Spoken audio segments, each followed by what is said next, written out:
सनातन संस्कृति को शुरू से आघात पहुंचाने वाले अंग्रेज कुछ अंश छोड़ गए भारत पे, और उसी के अंश है जो रोमन को मानते हैं, जो कैथोलिक को मानते हैं, एक मरियम को मानते हैं, एक यीशु मसीह को मानते हैं।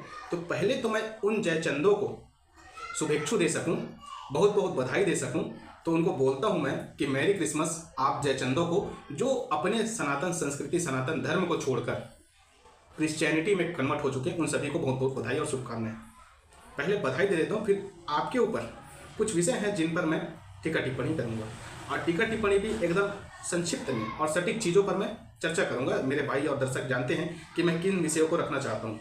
विषय ये है जो हमें शुरू से सनातन विषयों पर या सनातनी संस्कृति पर आघात पहुँचे हैं। क्या बता पाएंगे कि आज के दिन जो 25 दिसंबर है, क्रिसमस जिस पर मनाते हैं, लाखों पेड़ काट दिए जाते हैं, तब क्या प्रकृति कोई आवाज़ नहीं करती? प्राकृतिक समानता रहती है, हजारों लाखों पेड़ काट दिए जाते हैं भारत के बाहर, तब किसी को कोई पीड़ा नहीं होती।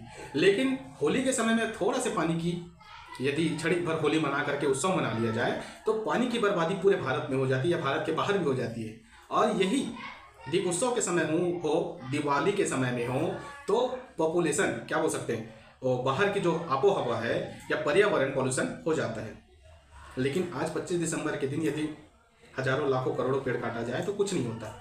ये हमें सिखाएंगे अंग्रेज, या अंग्रेज के जो वंश हैं वो हमें सिखाएंगे कि प्राकृतिक पूजा क्या होता है। हम यदि सूर्य पे जल चढ़ाएं और उनका किरण हमारी आंखों पर पड़े, जिससे हमारी आंखों का तेज बढ़े, या हम प्राकृतिक पूजा के नाम पर बल, पीपल, जिसे बरगद या फिर अमरूद या फिर पीपल का पेड़ बोलते हैं, इन सभी पर यदि हम जल चढ़ाएं तो हम बेकार हैं।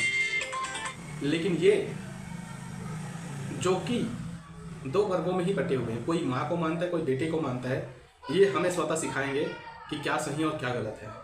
ये वही जयचंद लोग हैं जो अपने धर्म को छोड़कर, सनातन संस्कृति सनातन धर्म को छोड़कर दूसरे मजहब या कौम या एक पंथ को मानने वाले व्यक्तियों के साथ कन्वर्ट हो जाते हैं। इनका क्या ही किया जाए, क्योंकि ये तो ना तो घर का हुए ना तो घाट का हुए। वही बोलते हैं ना, एक कुत्ता धोबी का कुत्ता, न घर का न घाट का।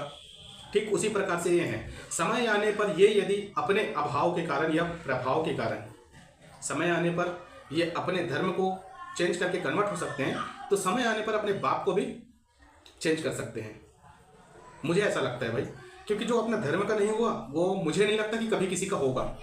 और मैं ऐसे व्यक्तियों को दूर से ही राम राम करना चाहता हूँ। इसीलिए राम राम करना चाहता हूँ क्योंकि ये ना तो धर्म के होते हैं ना तो दूसरे पंथ के होते हैं। क्योंकि कई व्यक्ति बोलते हैं ये कन्वर्ट तो हो जाते हैं, लेकिन कन्वर्ट होने के बाद भी उनमें तो खून हिंदू का ही है। तो कहीं ना कहीं भाव भक्ति के तरीके से चोला चढ़ाया जाता है, कहीं दूध से स्नान करा दिया जाता है।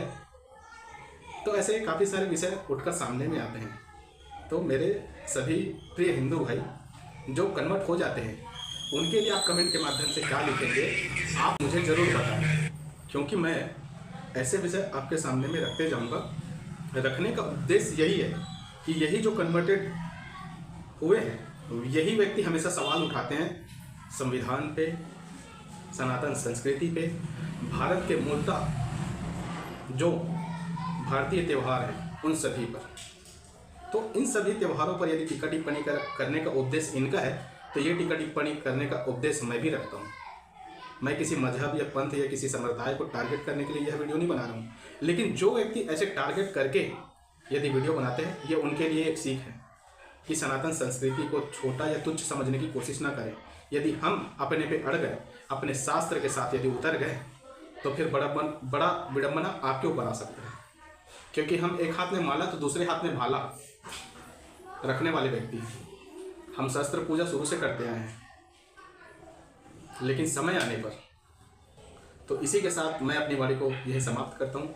जय श्री राम, वंदे मातरम। फिर से उन कन्वर्टेड हिंदुओं को मेरी क्रिसमस और क्रिसमस की बहुत बहुत बधाई और शुभकामनाएं। भगवान श्री रामचंद्र जी आपको सद्बुद्धि दे, सत्मार्ग दे, और आप जैसे जयचंदों के बुद्धि पर थोड़ा से कृपा करें कि आप सही राह और सही मार्ग पर चल सकें। जय श्री राम, वंदे मातरम, हर हर महादेव।